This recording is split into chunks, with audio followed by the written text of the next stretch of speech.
Hi, welcome to social science Pathshala. മത്സര പരീക്ഷകളിൽ social science പാഠഭാഗങ്ങളിൽ നിന്ന് ചോദിക്കുന്ന ചോദ്യങ്ങൾക്ക് കൃത്യമായ ഉത്തരം നൽകുവാൻ സോഷ്യൽ സയൻസ് പാഠശാല എന്ന ഈ ചാനൽ ഏവരും സബ്സ്ക്രൈബ് ചെയ്യുക, ഷെയർ ചെയ്യുക, ഫോളോ ചെയ്യുക. NCERT, SCERT, എക്കണോമിക്സ് പാഠപുസ്തകങ്ങളിൽ നിന്ന് PSC ചോദിക്കാൻ സാധ്യതയുള്ള ചോദ്യങ്ങൾ ഉൾപ്പെടുത്തിയുള്ള സീരീസിൻ്റെ രണ്ടാമത്തെ ക്ലാസ്സാണിത്. ഏവർക്കും ക്ലാസ്സിലേക്ക് സ്വാഗതം. NCERT പ്രസിദ്ധീകരിച്ച ഇന്ത്യൻ എക്കണോമിക് ഡെവലപ്മെൻറ്റ് എന്ന പാഠപുസ്തകത്തിലെ രണ്ടാം അധ്യായത്തിലെ ഏതാനും ചില പ്രധാനപ്പെട്ട ചോദ്യങ്ങളാണ് നമ്മൾ ഇന്ന് ചർച്ച ചെയ്യാൻ പോകുന്നത്.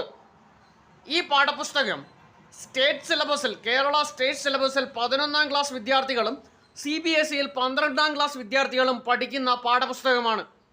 ലോകത്ത് 3 തരത്തിലുള്ള സമ്പദ് വ്യവസ്ഥകളാണുള്ളത്. ഒന്നാമത്തേത് സോഷ്യലിസ്റ്റ് സമ്പദ് വ്യവസ്ഥയാണ്. ഇവിടെ രാജ്യത്തിൻ്റെ വിഭവങ്ങളുടെ നിയന്ത്രണം ഗവൺമെൻറ്റിൻ്റെ കയ്യിലായിരിക്കും. പിന്നീട് ഇവിടെ ഒരു സെൻട്രൽ പ്ലാനിംഗ് അതോറിറ്റി ഉണ്ടാവും. ഈ സെൻട്രൽ പ്ലാനിംഗ് അതോറിറ്റിയുടെ നിയന്ത്രണത്തിലായിരിക്കും സാമ്പത്തികപരമായ ഏത് തീരുമാനങ്ങളും കൈക്കൊള്ളുന്നത്.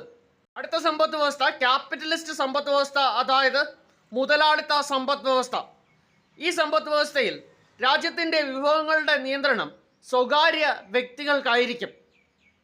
മാത്രവുമല്ല, ഇവിടെ പ്രൈസ് മെക്കാനിസം ആയിരിക്കും സാമ്പത്തികപരമായ തീരുമാനങ്ങളുടെ എല്ലാം അടിസ്ഥാനം.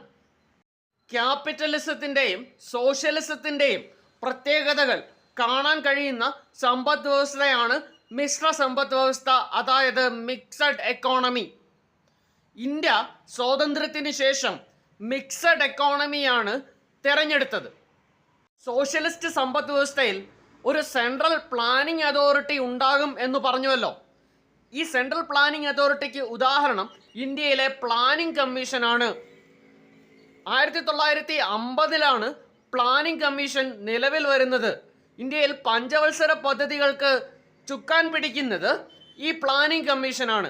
എന്നാൽ 2015 മുതൽ പ്ലാനിംഗ് കമ്മീഷൻ നിലവിലില്ല. പ്ലാനിംഗ് കമ്മീഷനെ റീപ്ലേസ് ചെയ്തുകൊണ്ട് 2015 നിലവിൽ വന്ന സംഘടനയാണ് നീതി ആയോഗ്.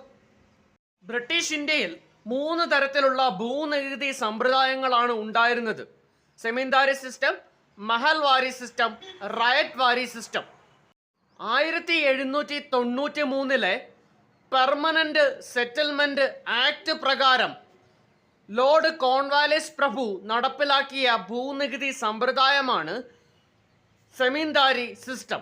ഈ സെമീന്ദാരി സിസ്റ്റത്തിൽ ഭൂനികുതി പിരിച്ചെടുക്കുന്നത് സെമീന്ദാർമാരായിരിക്കും. ബംഗാൾ, ബീഹാർ തുടങ്ങിയ പ്രദേശങ്ങളിലാണ് ഈ സിസ്റ്റം നിലനിന്നിരുന്നത്. മഹൽവാരി സിസ്റ്റത്തിൽ ഒരു വില്ലേജ് ഹെഡ് ആയിരിക്കും നികുതി പിരിച്ചെടുക്കുക. അതുപോലെ തന്നെ റയറ്റ് വാരി സിസ്റ്റമുണ്ട്. റയറ്റ് വാരി സിസ്റ്റത്തിൽ കർഷകർ നേരിട്ട് നികുതി സർക്കാരിന് നൽകും. 20ാം നൂറ്റാണ്ടിൻ്റെ മധ്യത്തോടുകൂടി ഇന്ത്യയിലെ കാർഷിക ഉൽപാദനത്തിൽ ഉണ്ടായ വർധനവിനെയാണ് ഗ്രീൻ റവല്യൂഷൻ അഥവാ ഹരിത വിപ്ലവം എന്ന് വിളിക്കുന്നത്. ഡോക്ടർ MS സ്വാമിനാഥനാണ് ഇന്ത്യയിലെ ഹരിത വിപ്ലവത്തിൻ്റെ പിതാവ് എന്ന് അറിയപ്പെടുന്നത്.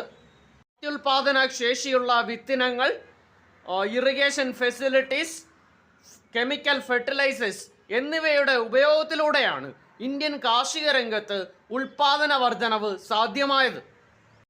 1990 വരെ ഇന്ത്യയിൽ വ്യാവസായിക രംഗത്ത് വളരെ വലിയ നേട്ടങ്ങളൊന്നും തന്നെ ഉണ്ടായില്ല. ഇതിന് പ്രധാന കാരണമായി ചൂണ്ടിക്കാണിക്കുന്നത് ലൈസൻസ് രാജാണ്. എന്താണ് ഈ ലൈസൻസ് രാജ്? ഇന്ത്യയിൽ വ്യാവസായിക രംഗത്ത് ഗവൺമെൻറ്റിൻ്റെ ഒരു കൈകടത്തൽ, ഗവൺമെൻറ്റിൻ്റെ ഒരു കൺട്രോളിംഗ് ഉണ്ടായിരുന്നു. ഈ കൺട്രോളിങ്ങിനെയാണ് ലൈസൻസ് രാജ് എന്ന പദം കൊണ്ട് ഉദ്ദേശിക്കുന്നത്. സ്വാതന്ത്ര്യത്തിന് ശേഷം 1956 ഇന്ത്യക്ക് ആദ്യമായി ഒരു വ്യാവസായിക നയം, ഇൻഡസ്ട്രിയൽ പോളിസി ഉണ്ടാകുന്നത്. ഇതിനെ 1956 വ്യാവസായിക നയം, ഇൻഡസ്ട്രിയൽ പോളിസി എന്നാണ് വിളിക്കുന്നത്. ഗവൺമെൻറ്റിൻ്റെ ശക്തമായ നിയന്ത്രണം വ്യാവസായിക രംഗത്ത് വിഭാവനം ചെയ്യുന്ന ഒരു ഇൻഡസ്ട്രിയൽ പോളിസി ആയിരുന്നു ഇത്. ഈ ഇൻഡസ്ട്രിയൽ പോളിസി ഇന്ത്യയിലെ വ്യവസായങ്ങളെ പ്രധാനമായും 3 കാറ്റഗറികളായാണ് തിരിച്ചത്. ഒന്നാമത്തെ കാറ്റഗറിയിൽ ഉൾപ്പെടുത്തിയിരിക്കുന്ന മേഖലകളിൽ ഗവൺമെൻറ്റിന് മാത്രമേ വ്യവസായം തുടങ്ങുവാൻ അവകാശമുണ്ടായിരുന്നുള്ളൂ.